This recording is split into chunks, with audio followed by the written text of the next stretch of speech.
NICU मध्ये जर हा गोंधळ होत असेल तर मग त्याचं काय मतलब आहे? NICU मध्ये हे होतं, नवीन बिल्डिंग मध्ये होतं, म्हणजे याचा अर्थ असा आहे इथे डुप्लिकेट काही गोष्टी वापरल्या गेल्या का? एखादा काय म्हणतात त्याला व्हेंटिलेटर असा कसा ब्लास्ट होतो? प्रायव्हेट हॉस्पिटलमध्ये ब्लास्ट होत नाही, सरकारी हॉस्पिटलमध्ये होतं.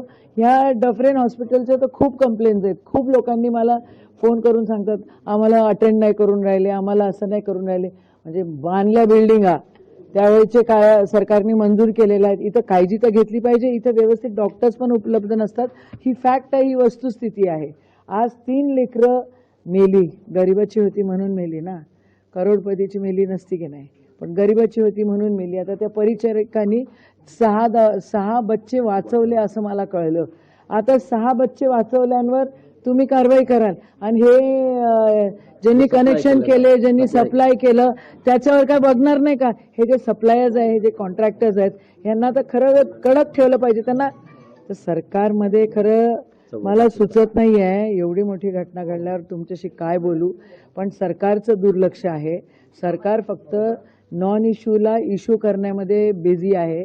सरकार कधी म्हणतं वंदे मातरमचा इश्यू करा, कधी हिंदू मुस्लिम करतं, कधी अजून काय करतं, कधी महागाईचा. म्हणजे विषय असा आहे की दुसऱ्याचं आहे ते वाकून बघायचं आणि स्वतःचं झाकून ठेवायचं. सरकारचं म्हणजे आपलं, सरकारचं म्हणजे गोरगरिबाचं.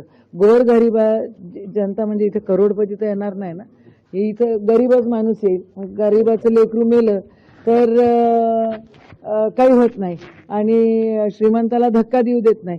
त्या लेकरांच्या आईवडिलांना बघा आता बोलताना तर वेदना होत आहेत की कंपेन्सेशन द्या म्हणून. ते तर दिलंच पाहिजे, रिस्पेक्टफुली कंपेन्सेशन दिलं पाहिजे. पण सरकारी दवाखाने, सरकारी शाळा ह्याच्याकडे हे जे सरकार आहे महायुतीचं, यांचं लक्षच नाही आहे. यांचं भलत्या गोष्टींकडे लक्ष आहे. जे लक्ष द्यायला पाहिजे ते केलं पाहिजे बाबांनो. आणि उगाचच ब्लेम गेम करू नका. अख्खा क्रॉस द स्टेट जे काही इन्फ्रास्ट्रक्चर आहे सरकारी त्याच्याकडे लक्ष द्या. तिथं भरती करा, तिथं कोण जबाबदार आहे, कोण कॉन्ट्रॅक्टर्स आहे त्यांना सस्पेंड करा. ब्लॅकमेल केलेले कॉन्ट्रॅक्टर्स पण काम करताना दिसतात. हे दुःखाची गोष्ट आहे.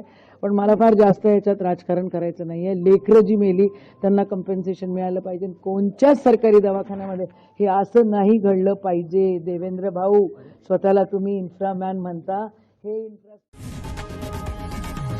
लोकशाही मराठी ऐका, पहा, जागरूक रहा.